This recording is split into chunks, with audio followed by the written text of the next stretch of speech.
पाकिस्तान से तनाव के बीच केंद्र सरकार ने देश के 244 जिलों में मॉक ड्रिल करने के लिए कहा गया है। इसमें नागरिकों को हमले के दौरान खुद को बचाने की ट्रेनिंग दी जाएगी। यह इसलिए किया जा रहा है ताकि युद्ध की स्थिति में लोगों की सुरक्षा को सुनिश्चित किया जा सके। इसी बीच रविवार सोमवार रात पंजाब की फिरोजपुर छावनी में ब्लैकआउट प्रैक्टिस भी की गई।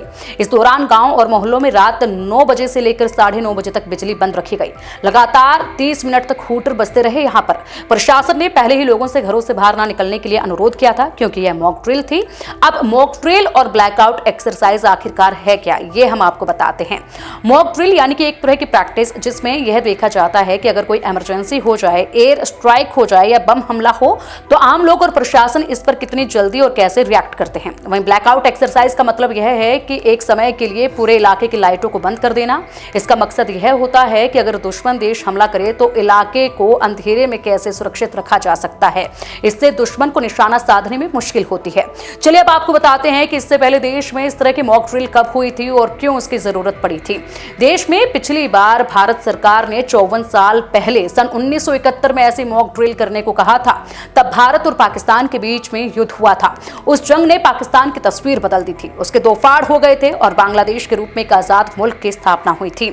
मॉक ड्रिल की शुरुआत युद्ध से कुछ दिन पहले हुई थी। तमाम मीडिया रिपोर्ट्स के मुताबिक उस वक्त मॉक ड्रिल युद्ध से 2-4 दिन पहले शुरू हुई और युद्ध की समाप्ति तक चलती रही थी। इस दौरान देश भर में सिविल डिफेंस की तैयारियां की गई। 1971 की मॉक ड्रिल में कई तरह की गतिविधियां शामिल की गई थी। इसका मकसद जनता को युद्ध के लिए मानसिक तौर पर तैयार करने के साथ उनमें जागरूकता लाने का था। इसके लिए हवाई हमले की चेतावनी देने वाले सायरन भी लगातार बजाए गए। सायरन की आवाज सुनते ही लोगों को अपनी जगह छोड़ना और उसके बाद सुरक्षित स्थान पर जाना होता था। रात में शहरों में लाइट बंद करने के बाद प्रैक्टिस की जाती थी ताकि दुश्मन के हवाई हमलों से बचा जा सके। जनता को बंकर या फिर सुरक्षित जगहों पर ले जाने की भी ट्रेनिंग खासे तौर पर दी गई थी। उन्हें बताया गया कि हवाई हमले या फिर बमबारी की स्थिति में कैसे अपनी जान बचानी है।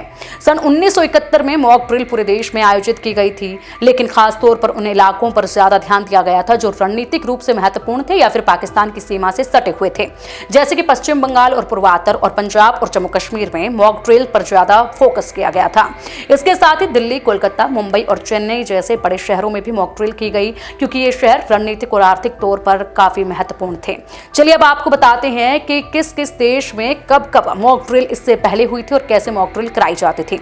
ब्रिटेन से लेकर अमेरिका तक युद्ध के दौरान ऐसी मॉक ड्रिल करा चुके हैं। सन 1952 जब अमेरिका में duck and cover mock drill हुई। अमेरिका ने 14 जून 1952 को परमाणु हमले की आशंका के बीच अपना पहला देशव्यापी सिविल डिफेंस ड्रिल आयोजित किया था।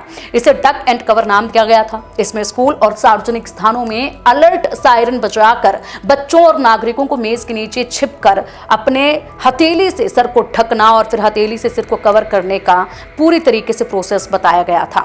इसका मकसद परमाणु हमले की स्थिति में खुद को बचाना था। 1942 में जब कनाडा में इफ डे ड्रिल हुई। द्वितीय विश्व युद्ध के दौरान 19 फरवरी 1942 कनाडा के एक शहर में इफ डे का आयोजन हुआ। इसमें एक नकली नाजी हमले का नाटक किया गया था। शहर के मुख्य चौराहों पर वॉलंटियर नाजी सैनिक बने नजर आए थे। कुछ लोगों को राजद्रोही मानकर अस्थायी कस्टडी में रखा गया था। सायरन बजाए गए और शहर की लाइटें भी बंद कर दी गई। इससे नागरिकों ने अंधेरे में सुरक्षित रहने की ट्रेनिंग ली। सन 1980 में ब्रिटेन में स्क्वेयर लेक ड्रिल हुई। ब्रिटेन में 11 से 25 सितंबर 1980 के बीच स्क्वेयर लेक नाम से फील्ड एक्सरसाइज का आयोजन किया गया। इस दौरान सरकार ने सोचा कि 150 परमाणु बम दागे गए हैं और उसी हिसाब से तैयारी की गई।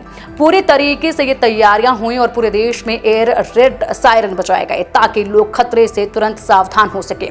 सभी गैर जरूरी लाइटें बंद करवाई गई ताकि दुश्मन को निशाना लगाना मुश्किल हो। इस मॉक ड्रिल से ब्रिटेन को पता चला कि युद्ध की स्थिति में नागरिकों की सुरक्षा के लिए उनका देश कितना तैयार है।